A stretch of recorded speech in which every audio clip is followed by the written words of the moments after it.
Hey everyone, good morning, welcome to my channel. আমি মুন, আর আশা করবো তোমরা সবাই ভালো আছো, সুস্থ আছো। আমি ঠিকই আছি। আজকে হচ্ছে 22nd অফ জুন, আর এখন বাজে 10টা বাজতে 10। এটা কিন্তু আমার ব্রেকফাস্ট নিয়ে বসেছি, একদম ভেবো না এটা লাঞ্চ। কালকে লুচি করেছিলাম, এবার কালকে আমি শ্যুটের ছুটি নিয়েছিলাম। আমি তো আইদার ফ্রাইডে আর স্যাটারডে একটা দিন একদম পুরোপুরি রেস্ট ডে করি, তো কালকে শ্যুট করিনি, তার জন্যে আমি ইটিং শোও করিনি। তো কালকে লুচি করেছিলাম, হঠাৎ খুব লুচি খেতে ইচ্ছে হচ্ছিল, লুচি আর ওই বাটি চচ্চড়ি আর একটু কাস্টার্ড, এই করেছিলাম কালকে। বলতে পারো একদম মানে জমজমাট লাঞ্চ ছিল। তোমাদের সঙ্গে নিয়ে খেলেই হতো, বাট কালকে যেহেতু আমি মানে ক্যামেরা খুলিনি, তাই জন্য মনে হলো কিছুই দেখাবো না, কিছুই খুলবো না। তো যাই হোক, আজকে 3টে লুচি বেঁচে ছিল। তো আমি তো লুচি খেতে ভীষণই ভালোবাসি, অনেক দিন পর লুচি করলাম, তো তাই জন্যে আজকে ব্রেকফাস্টে সেই 3টে লুচিকে খাবো। একটা ডিম সেদ্ধ, একটু আলু ভাজা করে নিয়েছি, আর এইটুকু কাস্টার্ড। তো কাস্টার্ড খুব অল্পই করেছিলাম, তো কালকে খেয়েছি, আর এই যে আজকে একটুখানি নিয়ে বসেছি, ব্যাস শেষ হয়ে গেছে। আর এখন থেকে আমার ব্লগটাকে স্টার্ট করলাম। তোমরা এবার বলবে যে এই এত বেলায় ব্লগ স্টার্ট করছো, এতক্ষণ কি করছিলে? আরে এত অন্ধকার হয়ে এসেছিল না, মানে বৃষ্টি পড়ছে টিপ টিপ টিপ টিপ করে, আর এত অন্ধকার হয়ে এসেছিল যে মানে ক্যামেরাটা যে খুলবো, একটু প্রপার লাইট না হলে তো তোমাদেরই দেখতে ভালো লাগবে না। আমার আর কি বলো, আমি তো আমাকে দেখতেই পাচ্ছি, কিন্তু তোমাদের জন্য তো একটু লাইট না হলে না ভালো আসে না। তো তাই জন্যে কেবলই ওয়েট করছি, ভাবছি যে রান্নাটা সেরে নিই, আরেকটু পরিষ্কার হোক, আরেকটু পরিষ্কার হোক, সে পরিষ্কার আর হয় না। বাধ্য হয়ে ব্রেকফাস্ট নিয়ে বসলাম, আর এখন এই যেহেতু জানলার পাশে বসে আছি, তাই মোটামুটি আলো তো মুখে পড়ছেই, তাই জন্য ভাবলাম এখনই স্টার্ট করি, নাহলে তো আর স্টার্ট করাই হবে না। একটু বর্ষা বর্ষা মতো ভাব, তবে সেই রকম বৃষ্টির যে ব্যাপারটা সেটা নেই। সেই দিনে বৃষ্টি হয়েছিল, আমি শর্ট ভিডিও একটা দিয়েছিলাম, মানে মোস্ট অ্যাওয়েটেড রেন বলে, কিন্তু সেইভাবে যে গরম খুব একটা কমে গেছে তা কিন্তু নয়। তবে আজকে হ্যাঁ, আজকে অন্য দিন যেরকম একেবারে পচতে যাই, চোখ নাক দিয়ে জল পড়ে, সেই ব্যাপারটা কম আছে, এটাই। আদারওয়াইজ যে বিশাল একটা কিছু উপকার হয়েছে তা না। তো তাই জন্য ওয়েট করতে করতে আজকে এত বেলা হয়ে গেল ব্লগটাকে স্টার্ট করতে। কিছুই রান্না করিনি জানো তো, উচ্ছে আলু ভাতে দিয়েছি, মানে প্রেশার কুকারে সেদ্ধ হচ্ছে, আর মানে হয়ে গেছে, আর মাছের ঝাল, বাস এইটুকুই আমার মেনু। এইরকম ওয়েদার থাকলে না নিজের জন্য কিচ্ছু আর করতে ইচ্ছে করে না, মনে হয় দূর আবার কে রান্নাঘরে গিয়ে একা একা রান্না করে, একা একা খাবো, ওই জন্যে। আর যদিও খাওয়াটা এখন তোমাদের সঙ্গে করছি, আজকেও একটা কিন্তু ভালো গল্প মানে রেখেছি তোমাদের জন্য শেয়ার করব বলে, সব করে টোরে নিই তারপরে। আর একটা ব্যাগ, সেটা মানডে আমি ডেলিভারি করে দেবো, সেটাও তোমাদের সঙ্গে শেয়ার করব। সকালেও না লুচির কথাটা মনে ছিল না জানো, তাই জন্য ডিম সেদ্ধ করে ফেলেছি, নাহলে একটা ডিমের অমলেট করলে লুচি দিয়ে আমার হয়ে যেত, তাই জন্য আবার আলু ভাজা করলাম। কিছু একটা দিয়ে তো লুচিটা খেতে হবে বলো, ডিম সেদ্ধ দিয়ে তো আর লুচি খাওয়া যায় না। আজকে মহিলা ঘরের সামনে বসে আছে, খাটের তলায় ঢোকেনি। একবার করে ফাঁক দিয়ে একটু একটু রোদ উঠছে, তারপর আবার ঝিরঝির করে একটু বৃষ্টি হচ্ছে, একদম মানে বর্ষাকালে যেরম হয়। আজকে গুড্ডির সঙ্গে চ্যাটিং চুটিং করছি,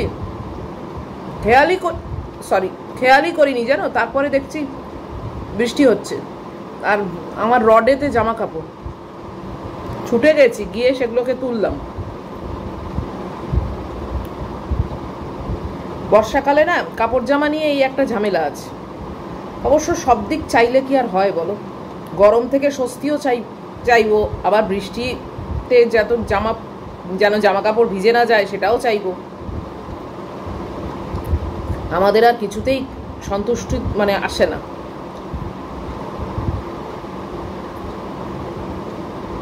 চলো খেয়ে নিই, কেননা গলায় আটকে যাচ্ছে জানো তো।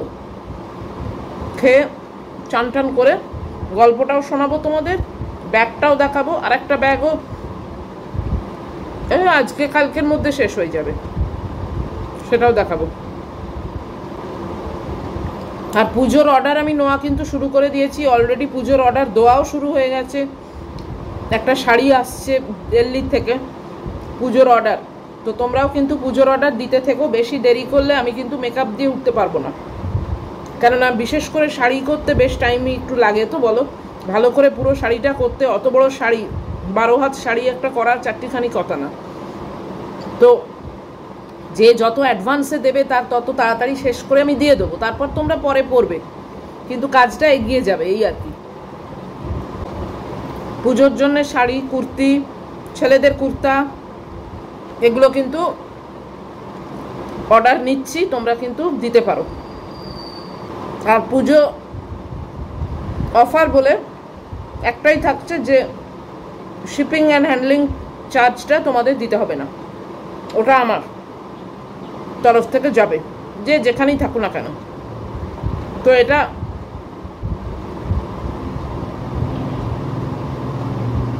পুজোর অর্ডার হিসেবে যারা যে জিনিসটা দিচ্ছ তাদের ওপরেই কিন্তু অ্যাপ্লিকেবল। এমনি এখন যারা যদি ব্যাগ দাও, এই দাও, সেই দাও, সেগুলোর জন্য কিন্তু নয়। পুজোর জন্য যে জিনিসগুলো আসছে, কুর্তি, কুর্তা ছেলেদের এবং শাড়ি, এই যে জিনিসগুলো যেগুলো পুজোয় পরবার মতো, সেইগুলোর ওপরেই কিন্তু এই অফারটা থাকছে, যে shipping and handling is absolutely free all over India. তো চলো খেয়ে নিই, তারপরে আসছি।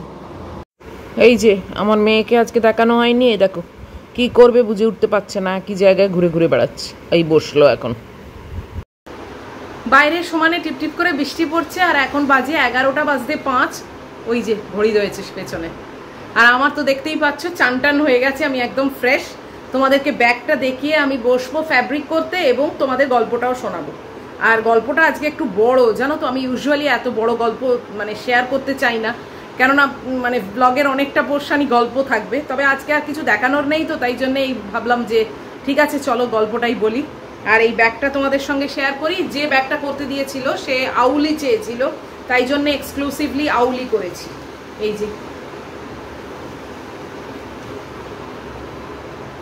এই একটা দিকে এই করেছি,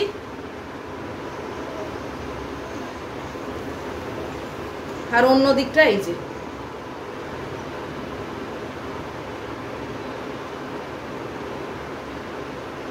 তো কেমন হয়েছে তোমরা অবশ্যই জানিও। এটা অবশ্য মানে আগেও তোমরা দেখেছো এরকম ব্যাগ আমি করেছি, আউলের ব্যাগ নতুন নয়। গুড্ডিও একটা নিজে করে নিয়ে গেছে ওখানে, মানে আমাকে দিয়ে করিয়ে নিয়ে গেছে, একটা পিঙ্ক কালারের ব্যাগ করে নিয়ে গেছে, তোমাদের দেখিয়েছি বোধহয়, জানি না। তো এটার আমি শর্ট ভিডিও অবশ্যই তোমাদের সঙ্গে শেয়ার করব। আর এখন ম্যাগুর খাবার আমার ঠান্ডা হচ্ছে, ও মানে রেডি হয়ে গেছে, শুধু তো মাংস আর মাছ সেদ্ধ। আর মহিলাকে তো তোমাদের দেখিয়ে দিয়েছি। তো এখন নেক্সট কাজ হচ্ছে আমার ফ্যাব্রিকের সব সেট আপ করে বসে তোমাদের গল্পটা শেয়ার করব। চলো এই যে বসে পড়েছি পুরো ফ্যাব্রিকের সেট আপ নিয়ে, আর গল্পটাও আমার হাতে রয়েছে। তো আগে আমি গল্পটা তোমাদের সঙ্গে শেয়ার করব, তারপরে আমি কাজে হাত দেবো। ম্যাগুর খাবারটা হোল্ডারে দিয়ে দিয়েছি, ম্যাগু আমার তলায় মানে মাটিতে বসে আছে আমার পাশে। তো চলো গল্পটা স্টার্ট করি। গল্পটা কিন্তু একটু বড় আছে, তো শুনতে থাকো। বিয়ের 5 মাসের মাথায় একদিন বাপের বাড়িতে এসে মাকে বললাম, আমি না মা আর সংসার করব না, আজ থেকে এই বাড়িতেই থাকবো। মা শুনে বলল, অসুবিধে কি আছে? তোর বাবার এত বড় বাড়ি এমনিতেই তো পড়ে আছে, তা এসেছিস যখন সব জিনিসপত্র গুছিয়ে নিয়ে এসেছিস তো? আমি বললাম, না কিছুই তো আনিনি। ও মা, সে কি, এভাবে কেউ খালি হাতে আসে নাকি? তা এসেছিস যে জামাই জানে? আমি না বলেই এসেছি মা। জামাইকে বলে আসবি তো? শাশুড়ি মানুষটা খারাপ জানি, কিন্তু জামাই তো ভালো, ওকে না বলে চলে আসাটা কিন্তু ঠিক হয়নি তোর। তুই ফিরে যা, জিনিসপত্র সব গুছিয়ে নিয়ে চলে আয়, সেই সঙ্গে জামাইকেও নিয়ে চলে আসবি। শাশুড়িকে জব্দ করতে হলে ছেলেকে ঘরে রেখে এলে হবে না। বর ভালো হলে ঘর ছাড়লেও বরকে কখনো ছাড়তে নেই রে। ঘর বর দুটোই ছেড়ে দিলে মেয়েদের জীবন থেকে তো সংসারটাই চলে যায়। জামাই তোর কথা ফেলতে পারবে না, বরং জামাইকে নিয়েই তুই এই বাড়িতে থাক। মায়ের কথা শুনে তো আমি অবাক। মা কখনোই এই সুরে আমার সঙ্গে তো কথা বলেনি। হঠাৎ এইভাবে কথা বলাতে মাকে বললাম, মা তুমি এইসব বলছো? আমি তো বিশ্বাসই করতে পারছি না। এতদিন পর তুমি আমার দুঃখটা তাহলে বুঝতে পারলে মা? যতই হোক তুই আমাদের একমাত্র মেয়ে, শাশুড়ির অত্যাচার কত আর সহ্য করবি বল? তোর বাবাও চায় তুই এই বাড়িতে এসে থাক। এক কাজ কর, জামাইকে বুঝিয়ে সুঝিয়ে নিয়ে চলে আয়। তবেই তোর শাশুড়ি জব্দ হবে। ঠিক বলেছ মা, কিন্তু তোমার জামাই মনে হয় না রাজি হবে। সব হবে, কায়দা করে বলবি, দেখবি বরফ গলে জল হয়ে গেছে। মায়ের কথা শুনে আমি সেদিনই ফের শ্বশুরবাড়িতে ফিরে গেলাম। বুঝলাম মা যে বুদ্ধিটা দিয়েছে ওটাই প্রয়োগ করতে হবে। জীবনে কি চেয়েছিলাম আর কি হয়ে গেল সেটাই তখন ভাবছিলাম। আমার বিয়ের জন্য যখন দেখাশুনো শুরু করলো আমার বাবা, আমি তখন মাকে বলেছিলাম, মা আমি না বিয়ে করব না, ব্যাচেলার থাকবো। আমার এমন কথা শুনে মা তো হেসে লুটোপুটি। বাবাকে ডেকে বলল, তোমার গুণধরী মেয়ের কথা শোনো, বলে কি সে ব্যাচেলার থাকবে। আরে পাগলি মেয়েরা কখনো ব্যাচেলার থাকে না রে, ছেলেরা বিয়ে না করলে তাদের ব্যাচেলার বলে। এদিকে বাবাও হাসছে। বুঝলাম ব্যাচেলার শব্দটা মেয়েদের জন্যে নয়। মাকে জিজ্ঞাসা করেছিলাম, তাহলে মেয়েরা বিয়ে না করলে তাদেরকে কি বলে মা? মা বলেছিল, অত জানি না বাপু, মেয়েদের একটা সংসার দরকার হয়, মেয়েদের বিয়ে দিতে হয়। বাবা বুঝিয়ে বলল, শোন মা, বড় হয়েছিস, এবার তো বিয়ের কথা ভাবতে হবে। তোর নিজের একটা সংসার হবে, তোর নিজের একটা ঘর হবে। বাবাকে বললাম, নিজের ঘর তো এটাই বাবা, বিয়ের পর কি ওখানে নিজের মতো করে থাকতে পারবো? মেয়েরা সব পারে মা, পরকে আপন করার ক্ষমতা মেয়েদের আছে। যদি না পারি, আমার মনের মতো না হলে আমি কিন্তু চলে আসবো বাবা আবার, তখন আমাকে জোর করে পাঠাতে কিন্তু তুমি পারবে না। বাবা শুনে বলেছিল, বেশ, তোর জন্য এই বাড়ির দরজা সব সময় মুক্ত রইল। বাবা মায়ের কথা শুনে বুঝেছিলাম মেয়ে বড় হলে তার বিয়ে দিতে হয়, তার একটা সংসার করে দিতে হয়। আমার ইচ্ছে ছিল না বিয়ে করা, সংসারী হওয়ার একদম ইচ্ছে ছিল না। তারপরে সেই নিজের বাড়ি ছেড়ে অন্যের বাড়িতে গিয়ে থাকা, অন্যের বাবা মাকে বাবা মা বলে ডাকা, কেমন যেন একটা বাধ্য জীবন। আমি এমনিতেই বাবা মায়ের আদুরে মেয়ে, তার ওপর স্বাধীনভাবে থাকতে ভালোবাসি। আমার ওপর কেউ নজরদারি করবে, কারো হুকুমে চলতে হবে, এটা ভাবলেই যেন কেমন লাগতো। তারপরেও আমার কপালে বিয়েটা লেখা ছিল, তা না হলে বিয়েটা কখনো হয়? অথচ বিয়ের আগে মা বাবাকে আমি বুঝিয়েও পারিনি। অতগুলো দিন পরেও মা বাবা যে আমার সমস্যা বুঝে গিয়েছিল, এটাই অনেক। যাই হোক, মায়ের কথা মতো শ্বশুরবাড়িতে ফিরেই শাশুড়ির সাথে তুমুল ঝগড়া করলাম সেদিন। ঝগড়া করতে কারণ লাগে না, কোনো একটা ছুতো পেলেই হয়। বর অফিস থেকে ফিরতেই যা ঘটলো তার থেকে একটু বাড়িয়েই বললাম। বলতে বলতে কেঁদে ফেললাম। ও শুনে তখন চুপ করে আছে। চুপ করে থাকতে দেখে বললাম, এ বাড়িতে তোমার মায়ের সাথে ঝগড়া করে কিছুতেই আমি আর থাকতে পারবো না। ও শুনে বলল, তাহলে উপায়? উপায় আর কি, আমি ভেবেছি আমি আর তুমি আমার বাবার বাড়িতে গিয়ে থাকবো, আর ওখান থেকে তোমার অফিস যেতেও সুবিধে হবে। আমার কথা শুনে আমার বর বলল, ঠিকই বলেছ, এত অশান্তির মধ্যে আর থাকা যায় না। অফিস থেকে ফিরে সেই রোজ এক অশান্তি। এ বাড়িতে থাকলে অশান্তি আরও বাড়বে। তুমি ঠিক যে ডিসিশনটা নিয়েছো, আমি তোমার সাথে ওখানে গিয়েই থাকবো, অশান্তির থেকে শান্তি ভালো। বুঝলাম ছেলেও মাকে চিনে নিয়েছে। শাশুড়ির সাথে ঝগড়াঝাটি করে পরের দিন বেরিয়ে এলাম। দেখলাম শাশুড়িও বেশ খুশিতেই আছে। নিজের ছেলেও যে বাড়ির থেকে বেরিয়ে যাচ্ছে, কোনো তার আক্ষেপ নেই। মনে মনে ভাবছিলাম, এ মা তো নাকি পাশানি। পরে ভাবলাম, হাতে টাকা আছে তো টাকাই ভুলিয়ে রাখবে। শ্বশুর মশাই ভালো চাকরি করতেন, পেনশনের মোটা টাকা হাতে পাচ্ছেন, তার আবার মায়া মমতা। ছেলেরও মায়ের প্রতি ভালোবাসা নেই, নিজের বাড়ি ছেড়ে বেরোচ্ছে, মানে হাড়ে হাড়ে বুঝতে পেরেছে মা কি জিনিস। এতদিন মায়ের মুখের ওপর কোনো কথা বলেনি, কিন্তু সেটা কাজে করে দেখিয়ে দিল। কিছু জিনিসপত্র গুছিয়ে নিয়ে চলে এলাম বাপের বাড়িতে। মনে মনে ভাবলাম, আর তো অশান্তি নেই, এবার থেকে জীবনে শান্তি আর শান্তি। এক সপ্তাহ বেশ ভালো কাটলো। বাবা বাজার করছে, মাছ মাংস থেকে শুরু করে নানান জিনিস নিয়ে আসছে প্রতিদিন। মা জামাইয়ের জন্যে ভোরবেলা উঠে রান্না করছে, টিফিন বানাচ্ছে, রাতের খাবার যেগুলো খেতে ভালোবাসে সেগুলোই মা নিজে হাতে করে দিচ্ছে। আমিও সকালবেলা কোনো দিন 9টায়, কোনো দিন 10টায় ঘুম থেকে উঠছি। একদম আরামের জীবন। এরকম সুখের জীবনটাই তো চেয়েছিলাম। এই করে আরও 15 দিন মতো কেটে গেল। এদিকে আমার বরও বেশ দিব্যি আছে, না বাজার দোকান করতে হচ্ছে, না অন্য কোনো কাজ করতে হচ্ছে, কিচ্ছু না। এদিকে মায়ের যেমন কাজ বেড়েছে, তেমনি আমার বাবার খাটুনিও বেড়েছে। ছুটির দিনগুলোতে আমার বর আমার থেকেও বেশি দেরি করে ঘুম থেকে উঠছে। অথচ নিজের বাড়িতে দেখতাম 7 সকালে উঠে সব কাজ করত। ছুটির দিন মানেই কত কাজ ছিল তার। অথচ এই বাড়িতে এসে এই আয়েসি হয়ে ওঠাটা আমার ঠিক ভালো লাগছিল না। অথচ আমার বাবা মায়ের খাটুনি দেখে খুব খারাপ লাগতো।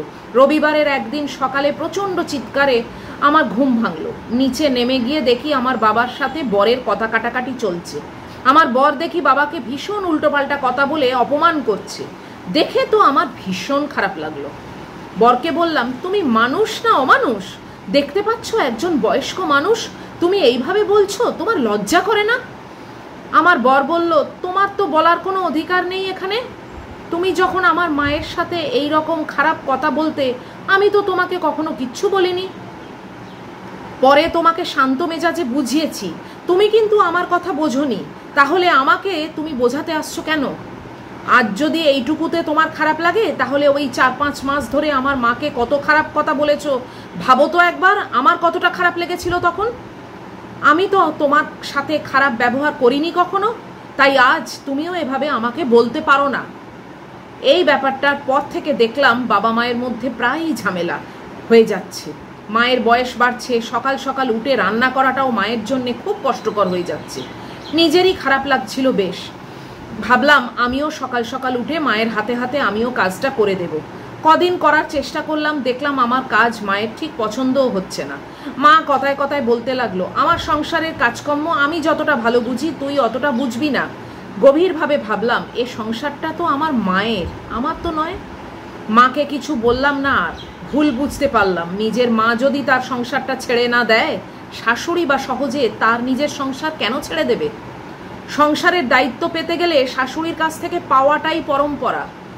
উপলব্ধি করলাম মায়ের কষ্টটা যতটা সহজে বুঝতে পেরেছিলাম, শাশুড়িকে সেভাবে বুঝতে পারিনি, বোঝার চেষ্টাও করিনি। হয়তো আমাকে অনেক কথা বলেছে, কিন্তু তার থেকেও তো বেশি বলেছি আমি, তাই না? খারাপ লাগছিল নিজের ভুলের জন্য। কদিন পর বরকে বললাম, এখানে থাকবো না আর, ও বাড়িতেই ফিরে যাব। বর বলল, কেন? এখানে তো ভালোই আছি। আমি ভালো নেই তাতে কি, আমি তো ভালো আছি। বরকে বুঝিয়ে সুঝিয়ে একদিন সকালে ব্যাগ গুছিয়ে নিয়ে বেরোবো বলে রেডি হয়েছি। দেখলাম আমার মায়ের মুখটা বেশ হাসি হাসি। আমি যে চলে যাচ্ছি তাতে মায়ের কোনো আক্ষেপ নেই। মা শুধু বলল, আবার আসিস? একটি বারের জন্য আটকালো না। আমি ফিরলাম শ্বশুর বাড়িতে। আমি ফিরে যাওয়াতে শাশুড়ি দেখলাম দারুণ খুশি। দুপুরে আমার পছন্দ মতো তিনি রান্না করে দিলেন। আমি যেটা ভালোবাসি সেটাই রেঁধেছেন। আলু পোস্ত, মুসুর ডাল, বেগুন ভাজা আর আমের চাটনি। কি তৃপ্তি করে খেলাম। খাওয়ার পর শাশুড়ি আমার পাশে এসে বললেন, এটা সংসার, এখানে এভাবেই যুদ্ধ করে থাকতে হয়। তরকারির কোনোটাতে ঝাল বেশি হবে, কোনোটাতে কম ঝালেও ভালো লাগে, তাই বলে খাওয়া দাওয়া ছেড়ে দিলে হবে? ঝগড়া তো হবেই, ঝগড়া করো সংসারে থেকেই। সংসার থেকে বেরিয়ে গেলে যেখানেই যাও দুদিনের জন্য সেখানে ভালো লাগবে, কিন্তু তোমাকে কেউ সংসার দেবে না। মেয়েদের নিজের একটা সংসার লাগে, সেই সংসারটা তুমি এখানেই পাবে। আমি যেমনটা পেয়েছি আমার শাশুড়ির থেকে। বৌমাদের পছন্দের মানুষ শাশুড়ি কখনো হয় না, আর শাশুড়ির পছন্দের মানুষ বৌমাও কখনো হবে না। খুব কম মানুষই আছে দুজনের পছন্দের দুজন আছে। এই লড়াই চলে আসছে সেই কোন কাল থেকে, কোথাও কম কোথাও বেশি। তারপরেও থাকতে হবে, সংসার করতে হবে। ঘটি বাটি পাশাপাশি থাকলে ঠোকাঠুকি তো হবেই, তাই বলে বেরিয়ে যেও না, এটাই জীবন। টোনাটুনি সংসারে শাশুড়ির মতো চড়ুই পাখি একটা লাগে, তবেই না সংসার। ভালো আর মন্দ দুই মিলেই তো জীবন। তারপর থেকে 30 বছর কাটিয়ে ফেলেছি, নিজের একটা সংসার হয়েছে। শাশুড়ির সাথে ঝগড়া করেছি, হয়তো দুদিন কথাও বলিনি তার সঙ্গে, তবে সংসার ছেড়ে বেরিয়ে আর যাইনি। আজ 5 বছর হলো শাশুড়ি নেই। ভীষণ মিস করি এই শাশুড়ি নামক প্রতিদ্বন্দ্বীকে। আজ খেলার মাঠ পুরো ফাঁকা, ভালো লাগে না এই ফাঁকা মাঠে গোল দিতে। জীবনটা ফুটবল খেলার মতো, সংসার হলো বড় মাঠ। প্রতিদ্বন্দ্বী না থাকলে গোল কি দিয়ে মজা আছে? এত বড় বাড়িটায় আমি একাই খেলছি, এ খেলাটা ঠিক জমছে না আর, কারণ জমানোর মানুষটাই তো আজ আর নেই। মানুষটা ঝগড়া করতো, শাসন করতো, মাঝে মধ্যে রণচণ্ডীর মূর্তি ধরে বাড়ির মাথায় করতো, কিন্তু আমার অসুখ বিসুখ করুক, জ্বর সর্দি হোক, তুলসী পাতার রস, বাসক পাতার পাচক, জ্বরে মুখ খারাপ হয়ে গেলে পলতা পাতার বড়া, এগুলো মুখের কাছে ধরতো ওই মানুষটাই। কিন্তু আমার জ্বর হলে মাঝরাতে উঠে এসে দরজায় কড়া নেড়ে ছেলেকে বলতো, মিটারটা দিয়ে দেখ জ্বরটা আর আছে কিনা। আমার শরীর খারাপ দেখলে ছেলেকে বলতো, রোজ রোজ কিসের অফিস রে তোর, কামাই কর একদিন, তোর বউ তুই না দেখলে কে দেখবে। আজ এতগুলো বছর পরেও পুরো বাড়িটাই আমার নিজের, পুরো সংসারটাই আমার নিজের, কিন্তু মন খারাপের একরাশ দুঃখ বুকের মধ্যে জমেছে। যার থাকাটা মাঝে মধ্যে অস্বস্তি লাগতো, তার না থাকাটা কিছুতেই স্বস্তি দিচ্ছে না আজ আর। আমরা মেয়েরা বাবার বাড়িতে যতটা অধীনে থাকি তার থেকে বেশি মুক্ত থাকি নিজের সংসারে। শাশুড়ি মারা যাওয়ার আগে আমার মা চলে গেল পরপারে, তারপরে একদিন শাশুড়িও মায়া কাটিয়ে চলে গেল। শাশুড়ির বেশ কিছু গয়না মারা যাওয়ার বছর 3 আগে আমাকে দিয়ে গেল, বলল এগুলো সব তোমার, এই সীতাহারটা শুধু দুলকিকে দিও। দুলকি মানে আমার একমাত্র মেয়ে। আমার মেয়েরও বিয়ে ঠিক হয়েছে, সামনের ফাল্গুনে ওর বিয়ে। সেদিন সীতাহারটা বের করতে গিয়ে শাশুড়ির কাপড় জামা রাখার যে বাক্সটা ছিল ওটা খুলেছিলাম, আমাকে দেওয়া গয়নাগুলো ওতেই আছে। গয়নার বাক্স বের করতে বাক্সের এক কোণে সযত্নে রাখা একটি চিঠিটা লিখেছে আমার মা আমার শাশুড়িকে। চিঠিটা পড়তে গিয়ে আবিষ্কার করলাম 30 বছর আগের একটা সত্যকে। মনের মধ্যে যা ছিল আবছা এক লহময় সব কিছু পরিষ্কার হয়ে গেল। আমার মা লিখেছিল, প্রিয় দিদি, মেয়ে আমার বাড়িতে পৌঁছেছে, তোমার কথা মতো কাজ শুরু করে দিয়েছি, কথা দিচ্ছি 1 মাসের মধ্যেই তোমার বাড়িতে আবার পাঠিয়ে দিতে পারবো। বুঝতেই তো পারছো মেয়ে আমার উড়নচণ্ডী, এই উড়নচণ্ডী মেয়েকে নিয়ে চিন্তার আমার শেষ নেই। তোমার কথা মতোই আমি ওকে বলেছি ওই বাড়ি ছেড়ে চলে এসে এখানে থাক, যেমনটি বলেছ ঠিক তেমনটিই করেছি সব। ভয় হয় খুব, ওই মেয়ে কি করে সংসার করবে, তবে তুমি যখন আছো আমার চিন্তা নেই। শ্বশুরবাড়িটা মেয়েদের বড় সম্মানের একটা জায়গা, আমি চাই ওর একটা নিজের সংসার হোক। আর যাই হোক, বাপের বাড়িতে মেয়েরা দিনের পর দিন থাকলেও মেয়েদের সংসারটা কিন্তু ওখানে হয় না। মনে পড়ে যাচ্ছিল সেই 30 বছর আগের মায়ের কথাগুলো। মা যখন বলেছিল সব ছেড়ে চলে আসতে, অবাক হলেও মায়ের এই কথাগুলোর মধ্যে যে নিপুণ কৌশল ছিল আমি সেদিন ধরতেই পারিনি। নিপুণ অভিনয়ও ভেবেছিলাম মা আমাকে প্রশ্রয় দিচ্ছে, আমার ধারণাটাই ভুল ছিল। শ্বশুর বাড়ির থেকে যখন চলে এসেছিলাম তখন শাশুড়ি মাকে দেখেছিলাম মুচকি মুচকি হাসতে, আবার শ্বশুর বাড়ির থেকে বাপের বাড়িতে যখন ফিরছিলাম তখন মায়ের মুখেও ছিল হাসি। চিঠি পড়তে পড়তে বুঝতে পারছিলাম হাসির কারণটা। শাশুড়ি মায়ের বুদ্ধির তারিফ না করে থাকতে পারছিলাম না তখন। সত্যি তো ওই কৌশল প্রয়োগ না করলে এমন সুন্দর করে সংসারটা যে আজ আর হতো না আমার। এই 2 মা আমাকে উপহার দিয়ে গেছে নিজের একটা সংসার, শুধু মনের মধ্যে রয়ে গেছে এই 2 মায়ের জন্য শূন্যতা, একটা আক্ষেপ। যদি আবার ফিরে পেতাম। কেমন লাগলো? দারুণ না গল্পটা? যদিও গল্প হিসেবে পড়াটা অনেকটা ইজি, বাস্তবে সেটা অতটা ইজি হয় না। এবং এই শাশুড়ি মা যতটা মানে নিজেকে পোট্রে করেছেন এই গল্পের মাধ্যমে বা তাকে করা হয়েছে, বাস্তবে অনেক শাশুড়ি মাকে কিন্তু সেইভাবে পোট্রে করা সম্ভব হয় না, মানে টু দ্য এক্সট্রিম পয়েন্টে থাকে। যে কারণে এইভাবে কিন্তু এই যে মানুষটা যে ঝগড়া করছে, ঝাঁটি করছে, আবার কড়া নেড়ে বলছে যে জ্বর দেখতে বা অফিস কামাই করে পাশে থাক, তোর বউ তোকেই তো দেখতে হবে, এই যে কথাগুলো, এই কথাগুলোর মানে মধ্যে কোথাও না কোথাও তার কিন্তু একটা মাতৃসুলভ ব্যাপার ধরা পড়ে। একটা যে কোথাও না কোথাও তার বৌমার ওপরে কিছু না কিছু মানে বিন্দুমাত্র যে সহানুভূতি বা ভালোবাসা বা স্নেহ এগুলো যে আছে সেগুলো ধরা পড়ছে এই গল্পের মাধ্যমে। বাস্তবে কিন্তু সেটা সব সময় হয় না এবং সেটা সব সময় পাওয়াও যায় না, লক্ষ্য করাও যায় না। মানুষ কিছু দেখালে তবেই তো সেটা লক্ষণীয় হয়ে যায়, তাই না?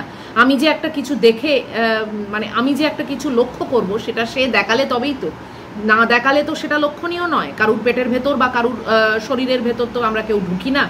তো বাস্তবে এটা কতটা কার জন্যে অ্যাপ্লিকেবল সেটা আমি বলতে পারবো না, কিন্তু গল্প হিসেবে বেশ ভালো লাগলো। আমার মনে হলো যে গল্পটা তোমাদের সঙ্গে অবশ্যই শেয়ার করা যায়, তাই শেয়ার করলাম। তোমাদের কেমন লাগলো তোমরা নিশ্চয়ই কমেন্ট বক্সের মাধ্যমে জানিও। তো চলো এবারে আমার ফ্যাব্রিকের কাজ নিয়ে বসি। এই যে ফ্যাব্রিক নিয়ে বসে পড়েছি, এর কাজটা আমি এখন দেখাচ্ছি না, শেষ করে অবশ্যই দেখাবো। তো চলো এখন একটু কাজ করি। আর আকাশটা মোটামুটি আছে, বৃষ্টিটা এখন আপাতত বন্ধ আছে। আমার কাপড় জামার র্যাক একেবারে পার্মানেন্ট ঘরের ভেতর করে দিয়েছি, যাতে বারবার এই যাওয়া আসা না করতে হয়। একটু নিশ্চিন্তে বসে কাজ করি, তারপরে আবার আসছি তোমাদের কাছে, সঙ্গে থাকো। এই যে হঠাৎ একটু আওয়াজ পেয়ে পেছন দিকে তাকিয়ে দেখি ম্যাগি নিজেই খাচ্ছে, দেখেছো? 1:20 বেজে গেছে, আমি উঠলাম এতক্ষণে, জানো, সব প্যাক আপ করে ফেললাম, ফ্যাব্রিকের কাজ। আকাশটা মোটামুটি পরিষ্কারই আছে এখন, উপস্থিত একটু রোদ্দুর উঠেছে, যা মানে মাঝখানে বেশ ভালোই বৃষ্টি হচ্ছিল, এখন আবার রোদ্দুর উঠেছে। বর্ষাকালে যেরকম হয় টিপিক্যাল একদম, ওই রোদ হয় বৃষ্টি হয়, রোদ হয় বৃষ্টি হয়, সেরমই চলছে এখন। তো চলো এই ভিডিওটাকে এখনকার মতো শেষ করছি, আর এবার খাওয়া দাওয়া নিয়ে বসবো, তোমাদের সঙ্গে গল্প করতে করতে খাবো, তাই এই ব্লগটাকে শেষ না করলে ওইটা স্টার্ট হয় না। তো যদি আজকে গল্পটা ভালো লাগে, যদি আজকে ভিডিও ভালো লাগে, তাহলে প্লিজ একটা লাইক, শেয়ার, কমেন্ট আর সাবস্ক্রাইব করো। সব ঠিকঠাক থাকলে নিশ্চয়ই আবার দেখা হচ্ছে পরের একটা ব্লগে। টিল দেন তোমরা খুব ভালো থাকবে, সাবধানে থাকবে, লাভ ইউ অল।